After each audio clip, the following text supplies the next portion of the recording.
Clayton helped me to be able to dream. He also gave me clarity in my visions. The questions that he would ask me, we'd be out there riding around on a hunting buggy, and he'd ask me some pretty deep questions. You know, like, what do you want to do? And you know, I ask you, what is it that you really want to do, and are you doing it? Well, why not? I mean, those are the questions well, why aren't you doing it? And he'd call me to search and strive.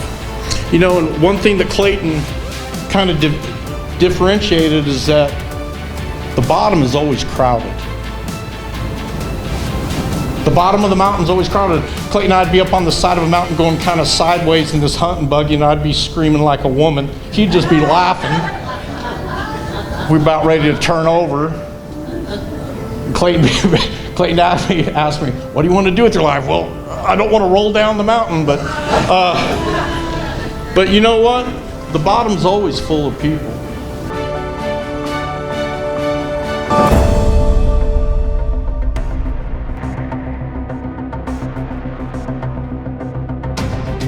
As I've kind of reflected on this, it's who I've become in the process. I'm just not a stinking old roofer no more trying to figure out Christianity. God has placed men in my life because I've asked, I've seeked, and I've knocked. And maybe the reason why you're still stuck at the bottom of the mountain is because you haven't done enough seeking, you haven't done enough knocking, and you haven't done enough asking.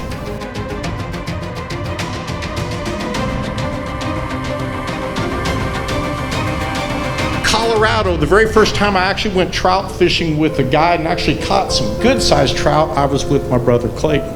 Remember that? We took a balloon ride. I'd been on a balloon ride before, but not like this one with Connie and Cheryl screaming at the top of their lungs at the top of it. I can remember, we took a steam locomotive from Durango all the way up to the top of Silverton, and I'm not talking about the little small mountains here. I'm talking like 14,000, 16,000 feet. And taking what was about a 3-hour ride all the way up there, and we had to stop and get more water and steam, and then we had to continue going on further. And unless you've been to the top of the mountain, I can't even describe what it's like. And my brother took me to places I'd never been before.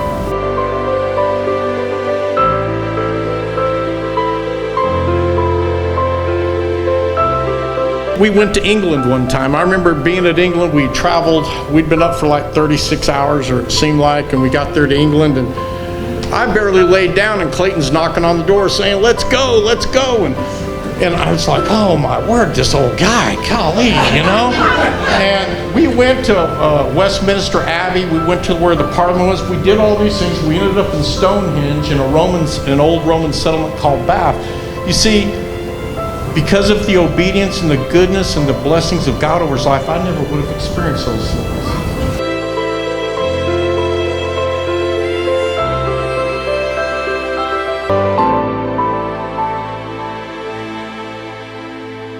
My last little story with Clayton, or one of them, is hunting. I can tell you plenty of stories about hunting. I mean, many of us are used to sitting in the deer blind and shooting a whitetail. Well, Clayton, my very first experience, Clayton took me hunting on this hunting buggy, and we traveled all over. We'd probably put on 100 miles a day. We hunted all day long on the sides of mountains and just talking and seeing things where no man probably ever been, maybe unless you were an Indian 100, 200, 300 years ago. And taking me up to elevations that I never would have experienced in my life had my older brother not taken me there. And why he did it, I don't know. Because if you know me like how you know me, you wouldn't take me anywhere with you.